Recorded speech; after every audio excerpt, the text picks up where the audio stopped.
In this age of new normal, online is not your only option.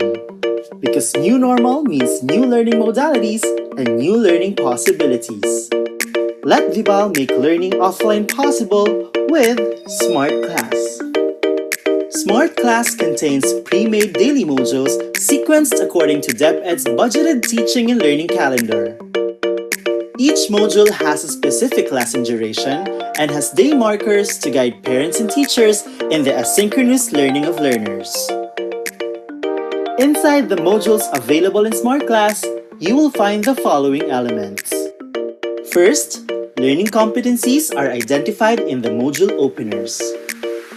Kickstarters are available to test students' prior knowledge on the subject matter. This set of activities, found at the beginning of each lesson, may also serve as motivational activities. Parents of preschool to grade 2 students will also find notes to parents which contain tips and pointers on how they can guide their child while learning at home. Redefine your students' learning experience with the integration of augmented reality technology into images and illustrations available in Smart Class, making learning more interactive and exciting. At the end of each module, Long Quiz is also available to assess students' understanding of the lesson. Smart Class also features Wrap Up, a lesson ender activity that applies the constructivism theory of learning. In wrap up, students are expected to summarize the lesson on their own using a graphic organizer. You may also evaluate the quality of your students' learning by letting them practice their learning in real life through GRASP's formatted performance tasks. The content of Smart Class is designed for the entire academic year, and it is available for 5 major subjects, all aligned with DepEd's K-12 curriculum and covers the most essential learning competencies prescribed by DepEd. Secure your own copy of Smart Class before classes open. Contact marketing@vibalgroup.com to know more.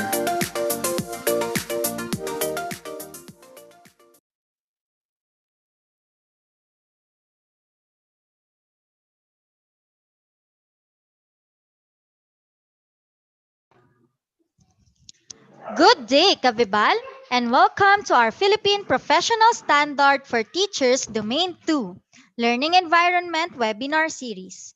For the discussion today, the topic will be on support for learner participation. Before we begin, take note of the following reminders. Make sure you are registered to the webinar to have your e-certificate of participation. Visit certificate.vibalgroup.com to generate your proof of attendance. Place your questions on the comment box allotted during the session and they will be addressed by our speaker later on. Share the video using hashtag LearnAs1PH as our official hashtag to our Vibal webinars. Experience learning, Kavibal. And now, to proceed with our webinar this afternoon, it is my pleasure to introduce to you our distinguished speaker today. Mr. Miko Angelo A. De Regla, a licensed professional teacher, has been an intermediate grade school and junior high school mentor and facilitator for almost 7 years in Benedictine International School. He graduated from Far Eastern University with a degree of Bachelor of Secondary Education, majored in English with Latin honors, magna cum laude. In his professional learning journey, he attended seminars significant to the teaching profession, such as implementing formative assessment to the 21st century learners, information literacy, classroom management, and test construction, redesigning classroom interactions for online learning. He also finished a transformative leadership program that has allowed him to connect to his students in a heart level. At present, he is handling English subjects for grade 7, 8, 9, and 21st century literature for grade 11. He facilitates macro and micro skills learning with the utilization of system thinking that enables his students to explore things in different, innovative, and real life perspectives. Ladies and gentlemen, let us all welcome Mr. Miko Angelo A. De Regla. Hello po mga kabibal, good afternoon po. Check ko lang po, Miss Jill, naririnig naman po ako, no? Yes po. Thank you po. Hello po mga kabibal, good afternoon po. Thank you po again, Vibal, for trusting me and for allowing me to share something, to share what I know, to share what I believe in, and to share my experiences with regard to the topic. I'm also thankful po to all of you who are tuning in sa ating YouTube live. I'm thankful kasi alam ko na, well, most of us teachers are busy. Some of us are maybe busy checking the modules. Some of us are busy maybe implementing our lessons or making PowerPoint presentations or whatever presentations you have or we have. So, sobrang thankful po ako kasi you have chosen to commit to to learning more, to discovering more about our topic for today, and also about about yourself, because after all it will just mirror how we are, how great we are as teachers and as facilitators of learning. So kindly allow me to share my screen to all of you, so that I will share with you my my presentation.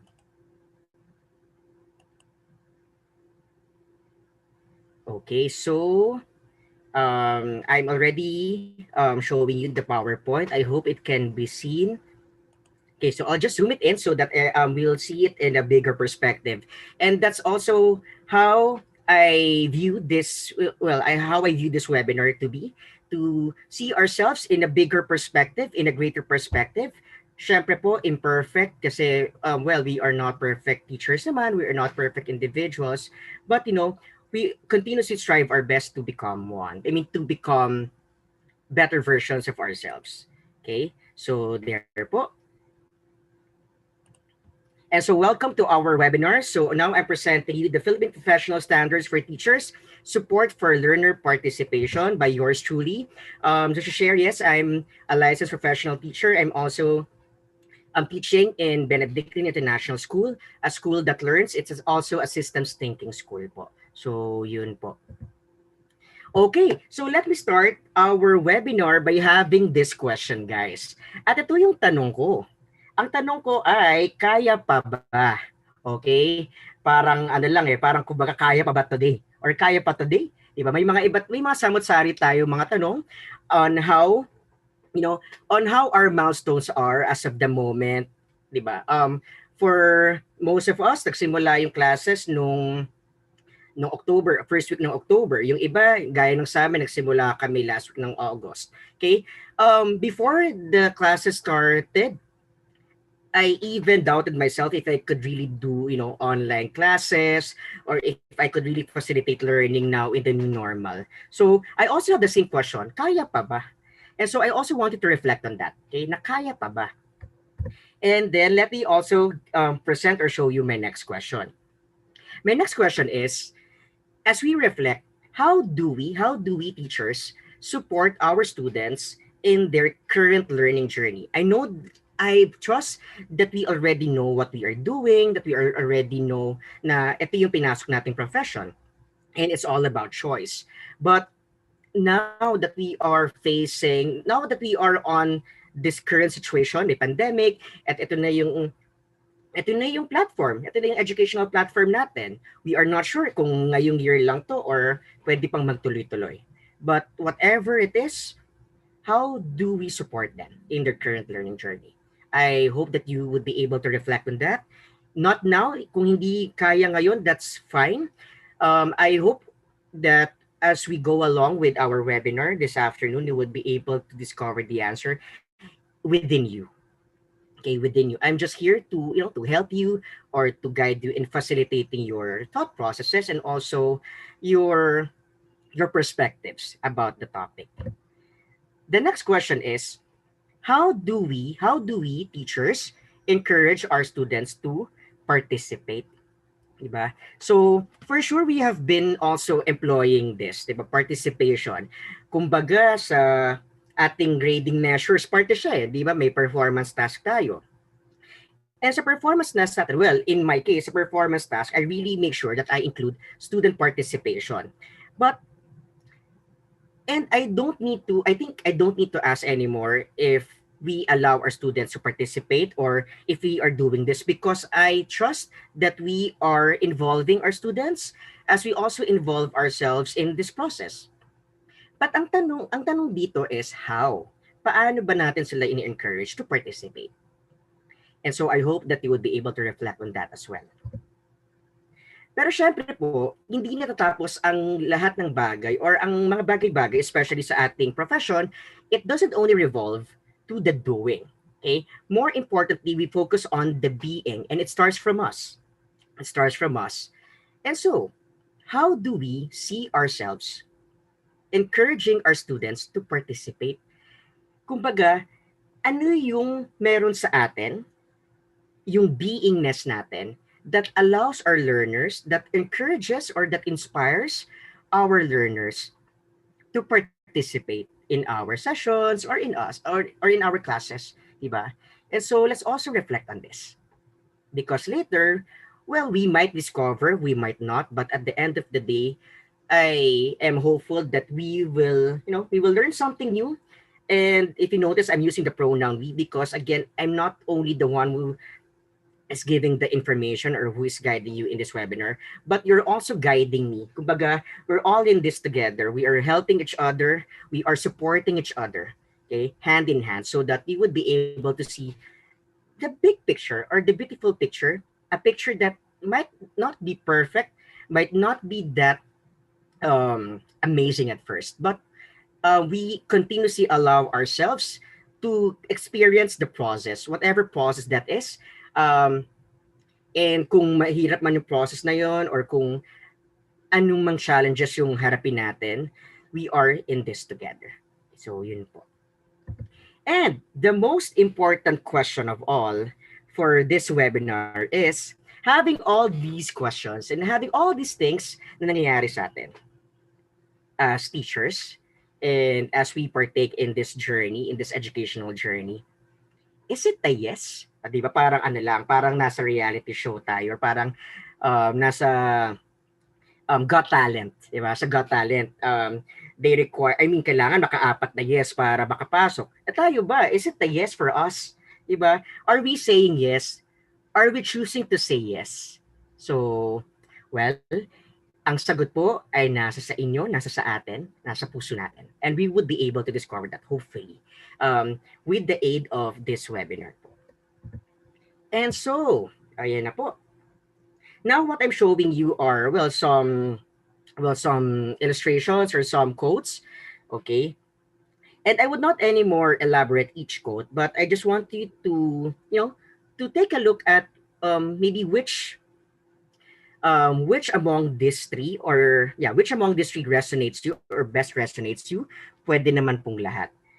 Pwede naman pong lahat. Well, sa akin, nagre-resonate dito yung nasa gitna. Yung it is a supreme art of the teacher to awaken joy in creative expression and knowledge, because I believe that students, I would be able to inspire, I would be able to encourage my students to participate if I would awaken the joy in me.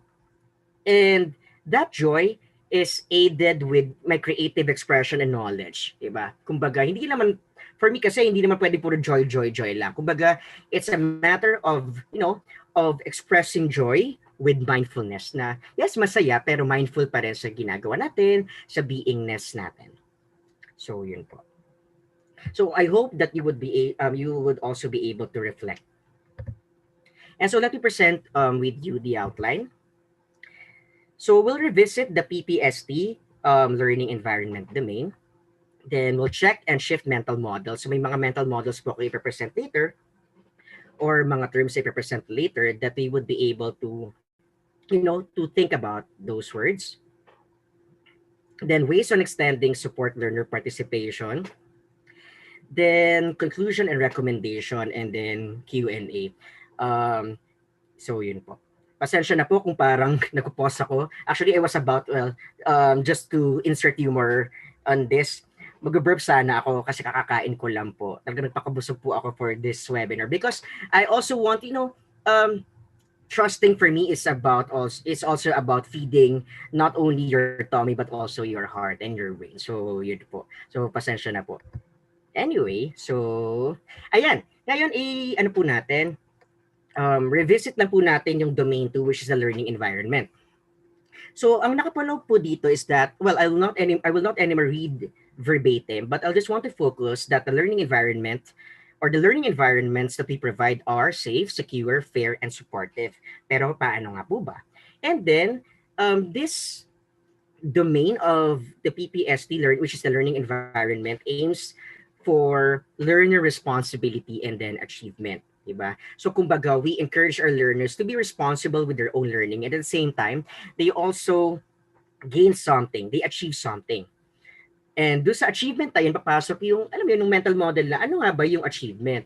Is this just about grades? Is it about, or is it about something else, diba? So, for sure, marami tayong mga iniisip, marami tayong mga perspectives about this. And let's just allow those perspectives to be with us, because matutulungan naman po tayo ng mga perspectives natin. Kumbaga, today, kumbaga, i-shift lang natin or i-shape lang natin yung mga mental models natin. And then, yun po, learning focus, then efficiently manage learner behavior, and then, they utilize a range of resources and provide intellectually challenging and stimulating activities to encourage constructive classroom interactions. So meaning, we don't just aim for the learners to construct knowledge on their own, but also to to guide them to have this constructed classroom that they would be able to share what they know, that they would be able to inspire, that they would be able to expand their potentials and transcend these potentials to their classmates and to us also and to the people surrounding them. So that's what is being covered in this domain, which is the learning environment. So yun po yung pag-revisit natin. Now let's proceed. Okay, and so now we proceed to, well, let's check and shift mental models. Just to share what a mental model is. Mental models are our belief systems. Kumbaga sa Filipino, ito po yung paniniwala natin sa mga bagay-bagay. Diba? So, well, example nito, paniniwala ng iba na sa iba lang naman, na pag meron kang nakikitang isang tao na, or in my case dati, pag may nakikita akong tao na everyday nagsusuot ng color black, parang anong ibig sabihin? Baka may namatayan, or baka naman, kumbaga baka naman heartbroken, or well, this is an old term, emo, di ba? But whatever it is, whatever mental model it is, it could be shaped. And so let's try to shape our mental models in this webinar. And so let's have the first term, or first word, teaching. Okay? Ano ba ang mental model natin about teaching? What is our belief system about teaching? Is it the way that we're able to to depend on well, syllabus or syllabi, for example? Is it free flowing teaching? Is it the type of teaching that that the information only comes from us, that we are the sole basis of information, or is it the type of teaching that allows learners to also share? Is it a type of teaching that expresses or that demonstrates, since I am the teacher, I should know better? Or is it the type of teaching na I can also learn more from my students and they can be better than me? And that is fine. Okay? So, whatever it is, on whatever our mental model on teaching, okay? Let's just, reflect on that. Okay? Let's just continuously reflect on that. Next is students.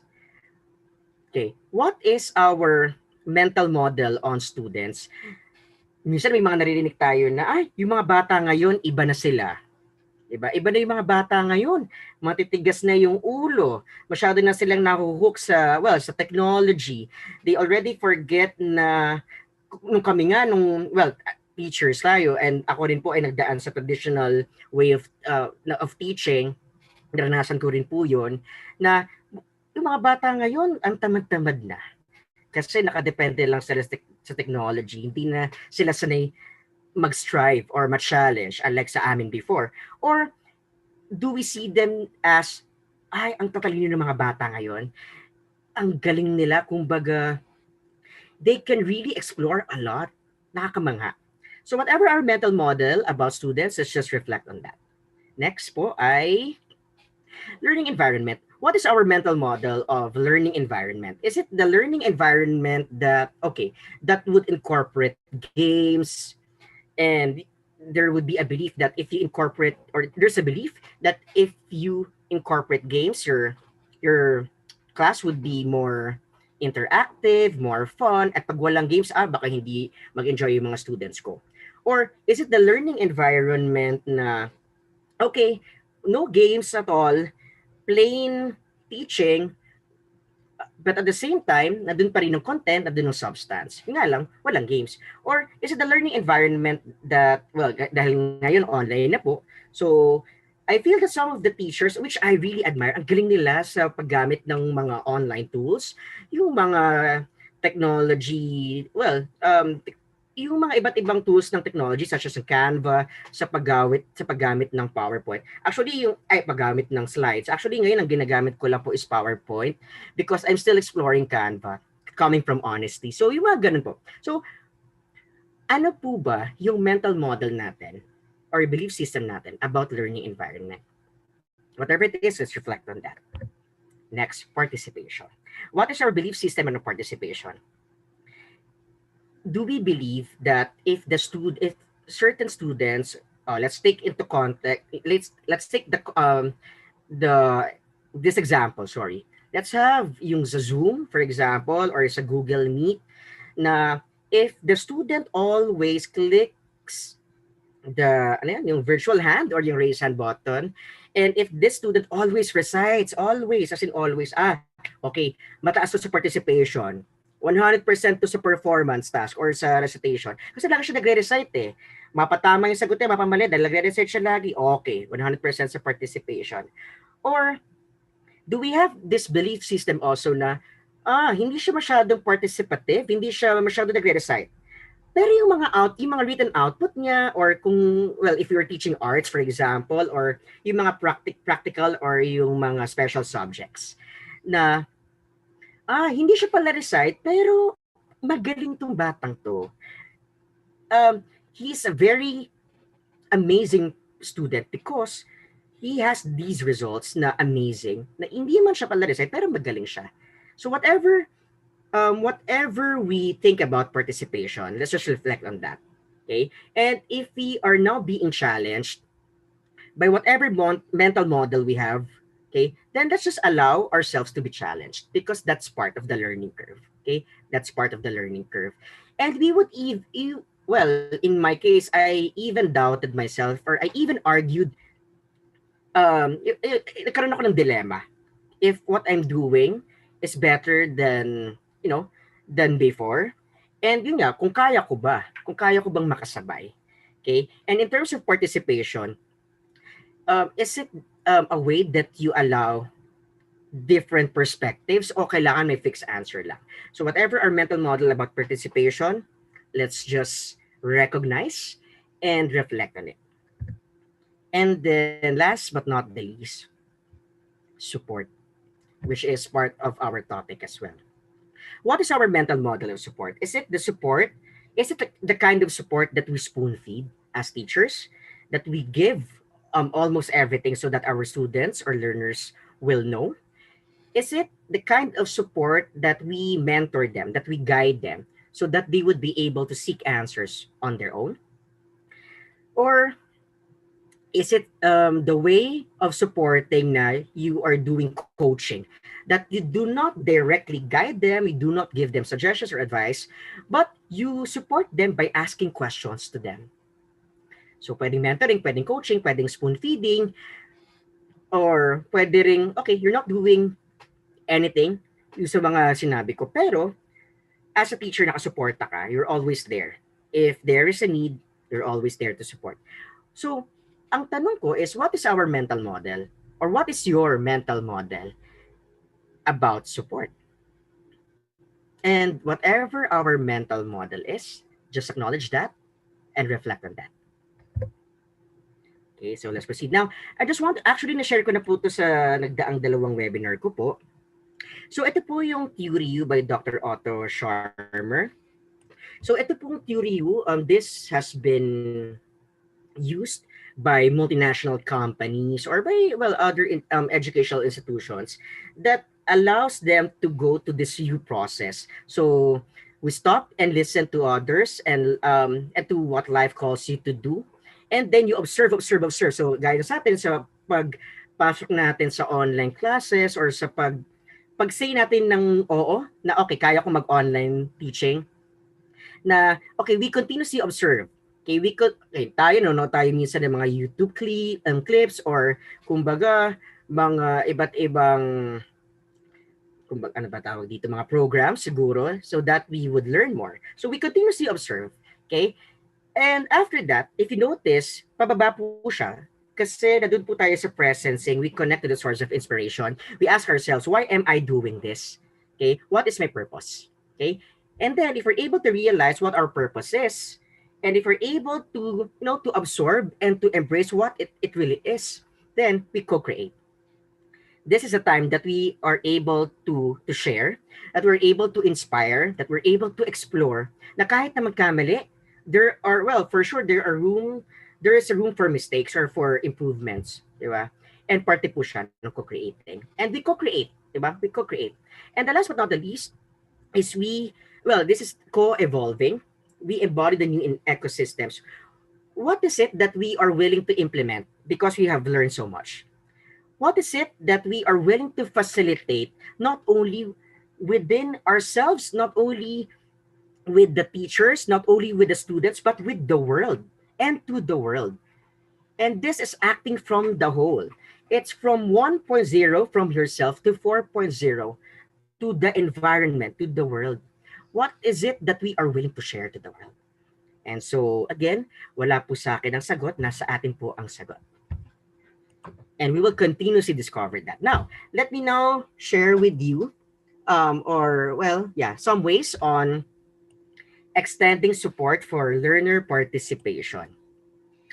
Okay, so share ko lang po ng mabilis para po share ko po itong mga bagay na to, we would be able to, to understand the concepts. I'm sharing with you right now the habits of a systems thinker. Um, Systems thinking. Kay systems thinking, nabanggit din po kanina yan sa bio note ko or sa pag-intro sa akin. So I'm also a systems thinking teacher. Systems thinking, it's an approach that allows learners to see bigger perspectives, to challenge their beliefs, to surface their assumptions, to observe patterns of behavior, and to pay attention to details and to consequences of actions. And systems thinking also allows them to have successive approximation, meaning if plan A doesn't work, may plan B pa naman. Kung hindi mag-work si plan B, may plan C. May plan C, hanggang plan Z. Di ba? A to Z. Di ba? Parang channel lang. Channel A to Z. Di ba? So, yun. So, kumbaga, it doesn't stop from one plan. Okay? It doesn't stop from having one approach. And then, ang ending po ay big picture. Okay? Whatever picture it is that we have in mind, magka-transcend siya into something big, as in big. So, let's have more of this as we go along with our discussion or with the ways of extending support for learner participation.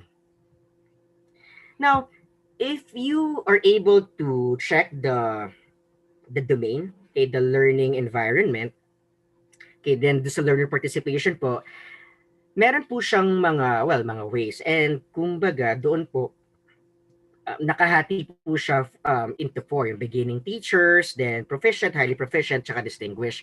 Now, let me highlight first is for beginning teachers. And the way or the approach is that we demonstrate understanding of supportive learning environments that nurture and inspire learner participation. Okay, ang hinighlight ko po dito is that we create an environment in which all participants have the opportunity to learn. Okay, and which the class explores issues and ideas in depth from a variety of viewpoints, meaning we don't only see one viewpoint, we don't only accept one viewpoint, that other viewpoints can be accepted as long as they would be able to support it, as long as our students would be able to justify.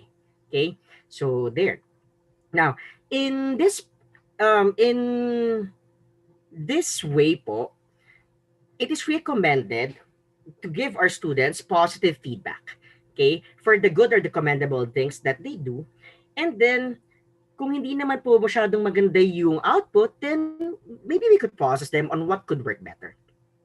Then we also allow our students to give positive feedback to their classmates. I'm doing this in my class, peer evaluation.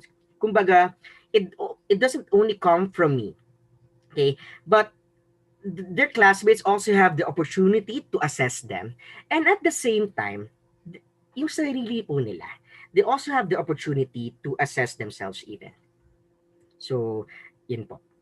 Now, let's go to the next one. For proficient teachers, okay, the goal is to maintain supportive learning environments that nurture and inspire learners, to participate, cooperate, and collaborate in continued learning. So, the key word here is to maintain or sustain, diba? And this will not happen if we don't have a structure.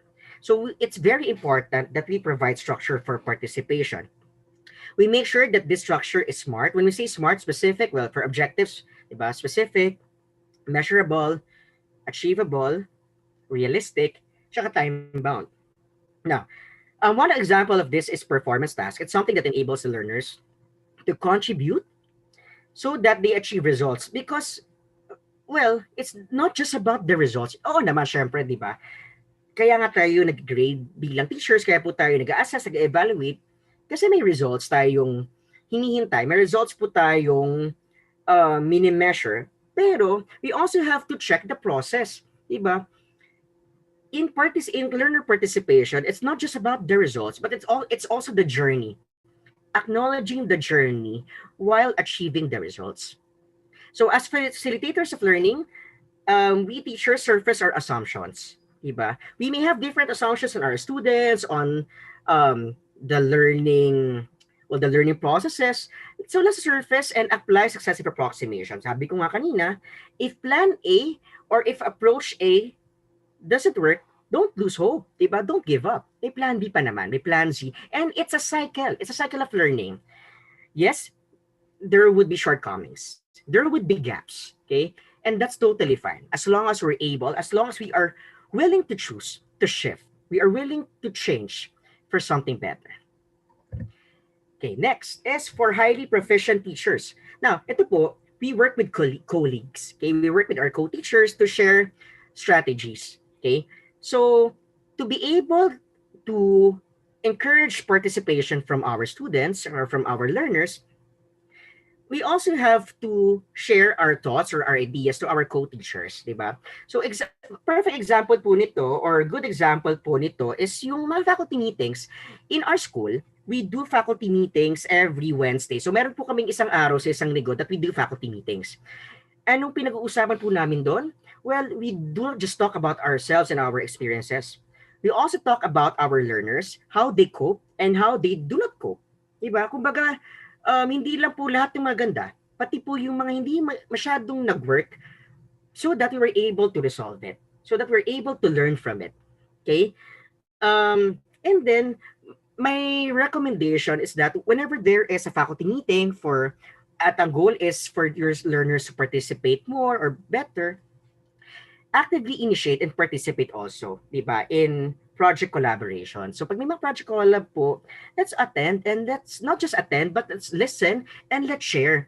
Because we might not know, hindi natin alam na yung share natin would create a very beautiful change, di ba, for our learners. Pero importante rin po that we maintain sense of professionalism, di ba, in sharing our thoughts with our co-teachers. And let's see ourselves being a part of the system that is willing to give and to receive. Okay, give and receive. Diba? We receive approaches, we receive recommendations, we receive feedback, and we also give. We give back. Okay, we give back what we know. We give back our good experiences. Para, well, it's all about better interaction. It's all about better learner participation. Last but not the least, for distinguished teachers, I'm also showing with you the assessment cycle. And so it is facilitating processes to review the effectiveness of the school's learning environment to nurture and inspire learner participation. So ito na po, what worked, what could have worked better. Okay? As facilitators of learning, we continuously surface and resurface our mental model. So syempre, punta po tayo dito sa assessment cycle. Yeah. So, di ba, we set goals and objectives, and then we map learning opportunities. We assess goals and objectives, and then analyze results. And if we feel that there are gaps, then we continuously resurface our assumptions na, okay, maybe itong assumption ko na ito or maybe itong belief system ko na to, hindi na siya nag-work ngayon. Maaring nag-work siya before, pero iba na kasi ngayon eh. Iba na ngayon. Ito na yung ino-offer sa atin ng universe. Ito na to. So what are we, the question is, number one, are we willing to resurface our assumptions? And number two, how are we going to do that? Okay? So, yun. Based on the available data, devise strategies that would allow improved and more collaborative learner participation. So it's very important that you acknowledge verifiable data. Meaning, itong verifiable data na to would come from how our learners participate. Di ba po sa Google Meet po or sa Zoom or sa Teams, di ba meron pong ano po, pwede niyo pong i-record yung mga sessions niyo. I really do that. I really do that kasi dun ko po, after every session, or minsan syempre dahil busy po tayo mga teachers, minsan weekly po, check ko po yung mga recordings. Tapos, dun ko po somehow na-assess na, okay, itong sa session na to, medyo konti yung nagpa-participate. Hindi, wala masyadong nag-share ng insights.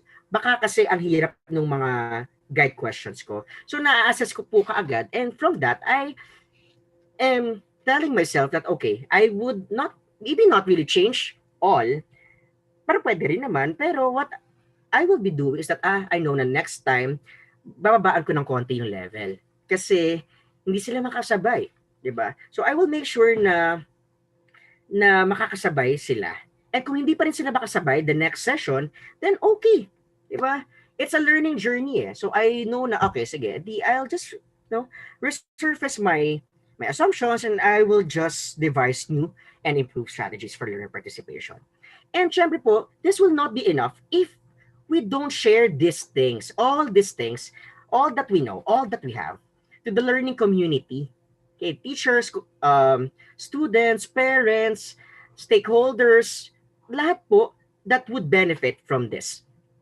Let's always keep in mind that heart is equal to mind. Hindi lang po pwedeng ito lang. And, well, hopefully hindi lang po ito yung ini-enrich natin or yung ini-inspire natin sa ating mga learners to develop. Pero ito rin po, yung heart. It's very important. It's not just about IQ, but it's also, EQ also matters. Okay? EQ also matters. And one more thing, as above, so below. We don't expect our learners, or na-share ko rin to before sa aking webinar, we should not expect our learners to give their all, to give their best, if we teachers do not give our all, if we teachers do not give our best. So, as above, so below po. Diba? Whatever they see in us, hindi naman nila imitate, but they would feel it eh. Nafe-feel din ng mga students natin kung parang nagpe-pretend lang tayo. Or if it really comes from the heart. And I hope that we do the latter, that it comes from the heart. And no, not just do, but we are on that or on that vantage. We are on that juncture that we are able to share or transcend love through teaching, through encouraging learner participation. Now the question is this, di ba nag-present po ako ng for beginning teachers, proficient teachers, highly proficient, tsaka yung distinguished. So, kung beginning teacher ba ako, hindi ko ba pwedeng i-employ itong pang distinguished? Same question din, kung distinguished teacher ba ako, babalik ba ako doon sa ginagawa ng beginning teacher? Or, halimbawa, ako ay isang, teacher 1. Okay? Ako ay teacher 1. For sure, meron akong master teacher, meron akong mga coordinators. Okay? So, dahil coordinator siya, would my suggestion not matter anymore? Kasi mas mag-matter sa kanya dahil coordinator siya? Reflect po natin yung mental model natin about sa bagay na yan. Or halimbawa tayo, coordinators tayo, or mga learning heads po tayo, or master teachers sa tayo, or principal, or school administrators, are we willing to experience also what beginning teachers also experience? Are we willing to go back? Willing po ba tayo na bumalik? Or ma-experience ulit yung na-experience nila, or na-experience natin before, para mas matuto tayo, so that we will be able to discover more about this process. Whatever it is, whatever the answer, reflect on that and acknowledge also how you feel about it. So yun po. Okay, now let's sum up. Ways of extending support for learner participation. Okay, so it's very important, teachers, that we exert effort in familiarizing online tools. So for those who are teaching online, okay, so let's take time to explore tools. Paggamit ng Google Meet, yung paano mag-mute, unmute ng mic natin or ng audio natin, pag-share ng presentation natin. Let's exert effort because our students also exert effort. And so we teachers, 'di ba? sabi nga nila, we cannot give what you don't have. And so in order for us to give what we want to give, but let's learn. Let's learn together. And there's no harm in asking support from other teachers, from your friends who are knowledgeable in these online tools. Doon din po ako natuto sa pagtatanong, sa pag-ask ng support. Because at the end of the day, I know that I would not be able to encourage my learners to participate if I don't know these things, or if capable of I'm not capable of utilizing these tools. So yun po. And then the next one is that you know your students not just by name. I know na nakikita po natin yung mga names sila, especially if we are beginning teachers. But try to connect with them. See yourselves connecting with your learners. Know your students not only by name, know them by heart. Establish mental, social, and emotional rapport, but acknowledge limitations. So, may limitations din po tayo sa pag-connect, di ba? Participation is hindi po siya yung participation na, okay, dahil ikaw yung palagi nagre-recite, okay, ikaw ang aking paborito. Ikaw na ang aking laging tatawagin because ikaw lang naman nagre-recite sa class ko. Hindi po ganun. Kailangan po balance po. And we also check that there are also other means of participation. Kaya nga po participate meaning they take and partake that certain journey, and that journey is not just about reciting, not just being active in clicking the virtual hand, but also being active and proactive in sharing their knowledge, sharing something. Maybe maganda man siya or hindi ganun kaganda. As long as you're able to guide them, then that would be fine po. Next, provide clear structures. I am very particular with these structures. Diba? We would not be able to ask our students to participate if they do not know how or in what ways they could participate. Diba? So know your structure. So halimbawa, if you present a performance task, make sure that you have a certain structure for that. You have your, grasp, diba? You know your goal, okay? Um, yung respondents or yung audience, and then you also know the process and yung rubrics as well. Diba? Kailangan po malinaw yung structure natin for participation. So paano ba? Would you allow them to answer after you ask, or would you allow them to put their answers in the chat box? So kailangan po mag-set po tayo ng structure, and it has to be clear and it has to be aligned with our intentions for that certain session or for the sessions to come. Okay? And then express and clarify from the beginning your expectation. Okay? So are you taking attendance? Let them know. If you're incorporating activities, how should they participate? Ito po sabi ko po kanina.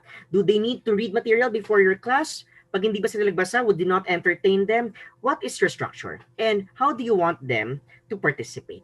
So you also have to clarify it and to share it to them. Next. Okay, so I know that we are presenting structures, pero isn't it better if we also involve our students in setting structures?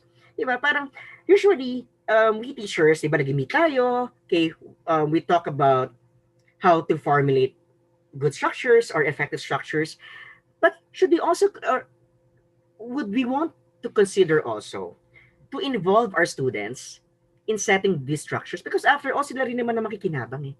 So, why not allow them to be engaged into designing our structures? We're not saying na kailangan sa kanila lang manggaling. Balance po. Balanced. So, come up with collaborative, reasonable. So, hindi naman po na pag nag-share sila, okay, yun na yun, pasok na. Okay, pasok na sa structure. We also have to decipher. We also have to check and to assess, di ba, kung kaya ba? Di ba, kung kaya ba? And if that could be possibly part of what we call achievable agreements. So, ako, nung first day of classes, well, apart from the orientation, I also allowed myself to ask from them what structure they want and how they want to implement that certain structure. And then you come up with a certain agreement as a class. And then, actually, I apologize if I'm using and then. It doesn't mean that hindi po ibig sabihin na, na dahil po gumagamit ako ng and then ay dapat po sunod-sunod po ito. Hindi po. Um, Pwede pong hindi lahat po ito ay gawin natin. Pwede pong lahat ng ito. Pwede rin pong hindi sunod-sunod. As long as we are open. We are choosing to surrender, and we're choosing to surrender in a responsible way. Okay? Okay, now, we also prepare initial or motive and follow-up questions ahead of time. So, example, sa Teams or sa anumang platform, Google Meet or sa Zoom. Well, alam na naman natin na yung homework o yung assignment, di ba, binibigay talaga natin siya after each lesson. Pero sa akin po, ang ginagawa ko para hindi, especially I'm also handling literature classes, di ba? So, sa akin po, para hindi po sila mabigla dun sa discussion namin sa literature, especially, ang hawak ko po is grade 11. So, may mga literary topics po na medyo mabigat or medyo, kumbaga, kailangan mag-ground sila. Kailangan, um, kumbaga, maset muna sa kanila yung ano yung dapat na nagagawin nila or ano ba yung mangyayari sa lesson na to. And so, you can also prepare initial questions or motive questions before you start the discussion. So, kung ang lesson mo ay kinabukasan or Thursday, you can, well, send motive questions para ma-process na nila yung thinking nila at para handa rin po sila. And so that they would be able to participate in your class. And then, make sure to connect these questions to present realities. And these are some of the questions. What? Okay? What is it all about? And then, so what? So, kung alam ko yung sagot, how would this contribute to the learning, to the learning journey that I'm having right now? And if your students would be able to determine that, now what? Look, moving forward, how would this benefit not only me, not only my classmates, not only you as a teacher, but also all that benefit from the system. So yun. Then, include also an engaging and meaningful motivational activity. I call this, or we call this in our school, we call this check-in. Before, before class, I ask them what they feel. Like, okay, before we start our classes, okay, how do you feel right now? Okay, pwede pong, if you have enough time, you can ask them one by one. Pero syempre, kung marami po tayong students, pwede rin pong yung simpleng thumbs up, yung ganito, pag okay, this one. Not so okay, okay, ito. Hindi talaga okay, yung nararamdaman, then ito. Then you may want to ask those who are feeling like this or like this. Diba? So, it's part of also of connecting to them. Diba? So, you don't just connect based on knowledge, but also connect to them by heart. Diba? Connect them by heart. Hindi lang po ito yung nag-matter. Pati rin po yung emotions, pati rin po yung nararamdaman ng mga students natin. The same way that they also acknowledge how we feel as teachers. Again, it's a give and take process po. So, pwede pong natin gawin ng check-in, okay, and then take away. So, after ng session, kung may time pa, although minsan hindi ko po ito I'll be honest, minsan hindi ko po ito nagagawa pag kulang na yung oras. Pero yung take away, so, yung take away po hindi necessarily na, okay, have you learned something? Yes or no? Hindi lang po siya, pwede po hindi lang ganon. Sa akin po, what I do is that I ask them, what could be their takeaway from the topic? Okay? What among all the points that we have discussed, ano yung nag-resonate sa kanila? Ano yung nag-reflect sa personality nila? Ano yung, kumbaga, ano sa mga yun yung pinaka-humugot sa kanilang kalooban? Yeah. So, you may also want to explore that. That's also part of you connecting to your students. Okay? Let them participate not only by this, but also by this. Diba? We know that tasks are present. Kailangan po ng task eh. They would not be able to survive the real world. I mean, students would not be able to survive the real world kung hindi po sila na-challenge. Kung nakabox lang sila sa certain activity or certain approach. Pero, isipin din po natin that they also, di ba, meron din po silang emotions. And that we also acknowledge. Okay? We also acknowledge what they feel. Okay? So that we would be able to inspire them and to allow them to participate not only in our sessions but also in our hearts. And then, okay, ito po, give students time to think, okay, before they respond to your question. So, meron po kasi mga, iba-iba po yung pacing ng students natin. Meron pong iba na, magaling talaga. Meron din pong nag-struggle, diba? Meron din pong medyo nahihirapan talaga. So, allow them, especially in my case, minsan po nagpaparandom. Minsan po, I ask random questions and then random people. So, allow them to take deep breaths and reflect. Hindi po yung, okay, this is my question, answer right away. Diba? Allow them to think as well. So give students 5 to 10 seconds to think and formulate a response. Diba? Let's be gentle also. Okay, let's also be gentle. And then, with regard to, well, our assessment tools, assignment, or performance task, offer choices, diba? Again, involve our students. Let's involve our students with regard to these things, whether it's participation through live sessions, participation through answering the modules, or participation through homework. Offer choices, diba? Offer choices. Allow students to choose how to demonstrate their knowledge. Kasi po iba-iba po ang learning pace ng mga students natin. Iba-iba rin po yung level ng intelligence nila or yung intellectual capacity nila. Iba-iba rin po yung pacing ng readiness po nila. And so let's acknowledge those things and surface our assumptions. Diba? Doon sa amin, we do, SDG or Sustainable Development Goals, you may want to research on that. We do that or we incorporate that as a performance task. And so we allow them to explore the topics that they want to explore. And then from that, we narrow in or we zero in to the topic that would resonate their group or would resonate him or her. Kasi pwede rin po siyang individual, pwede rin po siyang as a group. Okay? So, yun po. So, offer choices. Okay? Offer choices. Then, allow your learners to initiate discussions, whether small group or entire class. Diba? Let's allow ourselves to have our discussions not only coming from us, but also allow them to share. Diba? Allow them to share. Maaring baka natatakot tayo na baka naman yung I don't want him or her to share or gustuin ko man siyang mag-share. Kaya lang kasi baka naman mali yung ma-share niya sa mga classmates niya. Baka magsayang lang kami ng oras. But, guide them. Okay, diba? Let's guide our learners to initiate discussions, whether small group or entire class. Diba? Allow them to be genuinely confident. And confidence is not only being um, so active in recitation, but also being able to manage their way of thinking and their emotions, involving cognitive, affective, and social skills. Okay. And then be mindful also of students' competence, commitment, confidence, care, and communication, and provide small yet impactful opportunities for growth. Okay.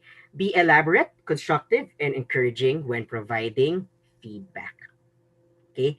Again, if you want to be guided, just ask them what worked. What do you think worked in your project or in in your output? What do you think could work better? Diba? And then you give your feedback. Okay?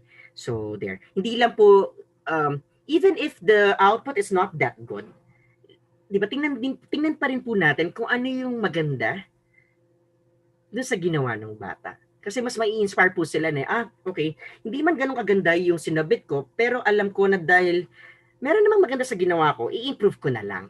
Diba? Let us enlighten our learners to feel that way, to grasp that way so that they would be able to see that they can be more, that they can be better. Diba?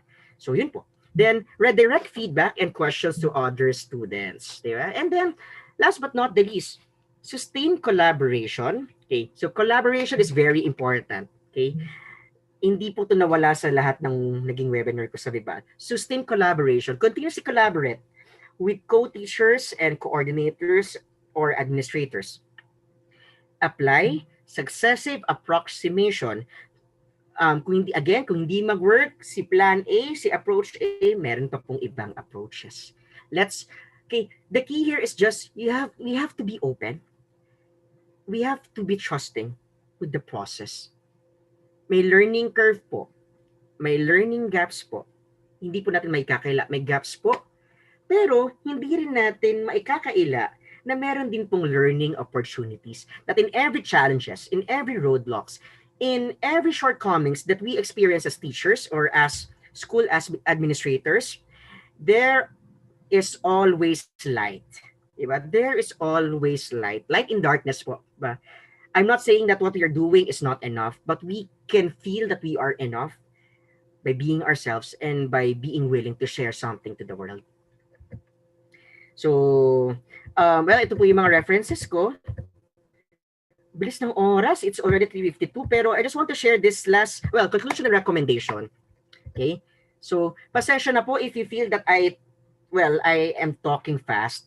Um, Isa po sa mga, anong tawag dito, shortcomings ko po as a teacher, sometimes I cannot, or I'm having a hard time balancing my time, even in life. So, I'm aware of that, and I am continuously learning from that, from that reality. Diba? I know that I could learn something more, that I know that I could be better. Yes, I make mistakes, but I'm willing to explore these mistakes and turn these mistakes into something fruitful.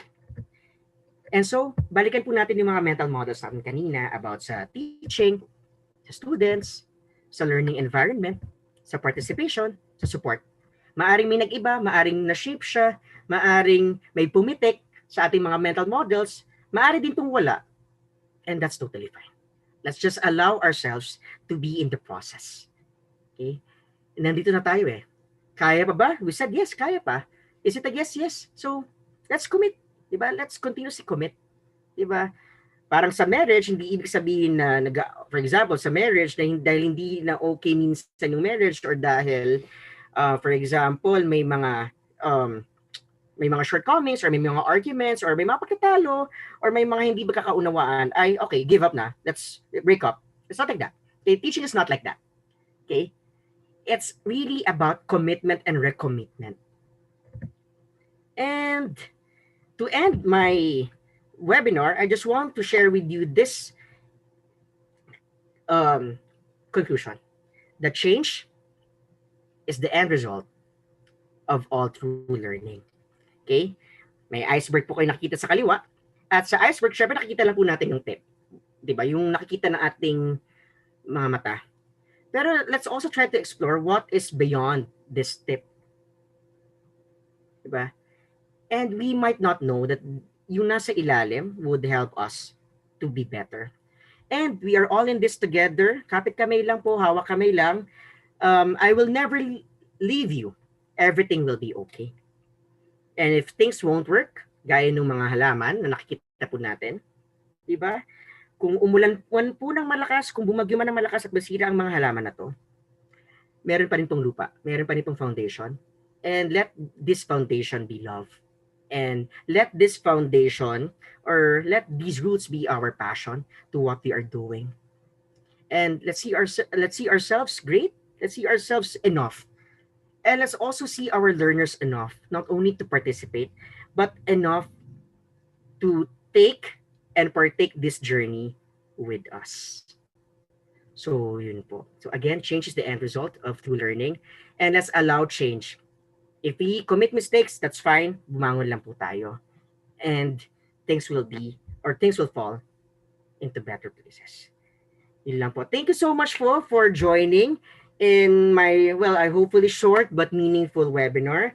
So now I am, wait lang po. So, another shortcoming. Minsan po makakalimutin po ako sa aking presentation. So, ang tanong ko ngayon, having all these things, kaya pa ba?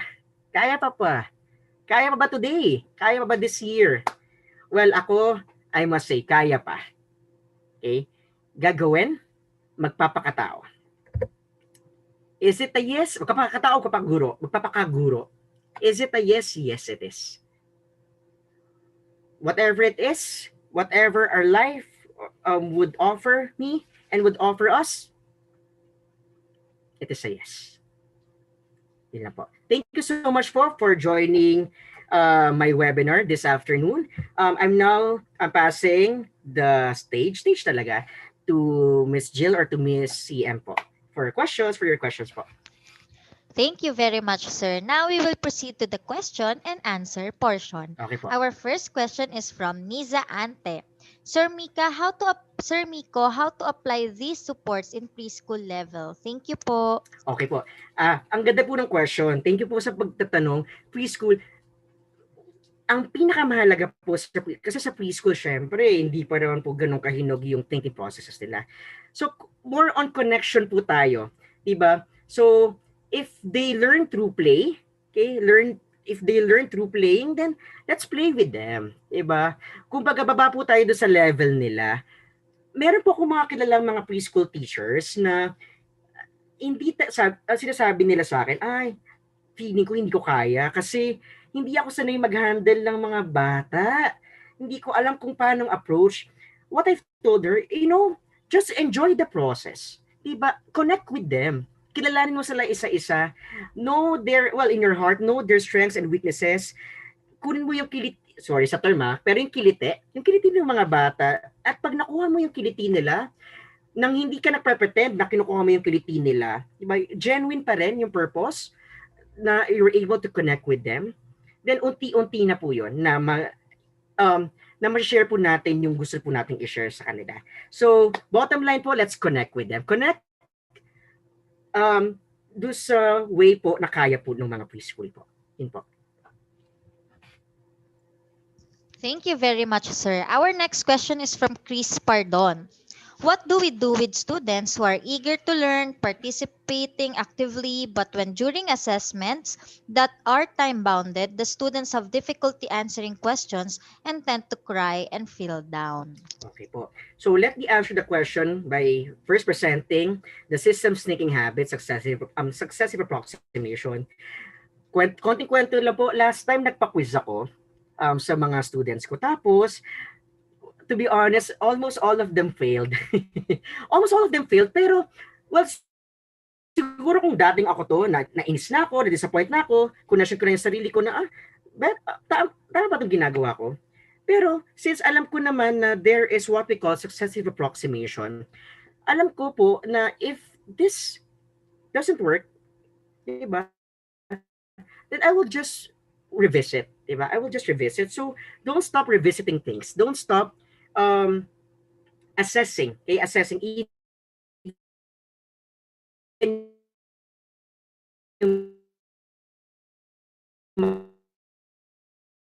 assessment tool. And then do sa question, paano po halimbawa umiiyak siya? And it will be easier for us to, to explain things. I have this student who cried kasi sabi na lagi na lang po akong bagsak sa mga quiz ko. I just told him that I know you. I know you better and you can be more. Diba? You can be more. So, kumbaga, if we see them cry, allow them, diba? Let's allow them to cry kasi yun po yung na-feel nila eh. Diba? Yun po yung na-feel nila. But at the same time, we guide them and we give feedback. We give feedback that would help them learn better. Diba? And that would help them to be motivated na okay, ngayon hindi ka pumasa sa quiz, pero meron pa namang next set of quizzes, pwede pang bumawi, and what support ba ang kailangan mo? So you also ask them kung ano yung support na kailangan talaga nila, coming from honesty and openness. So yun po.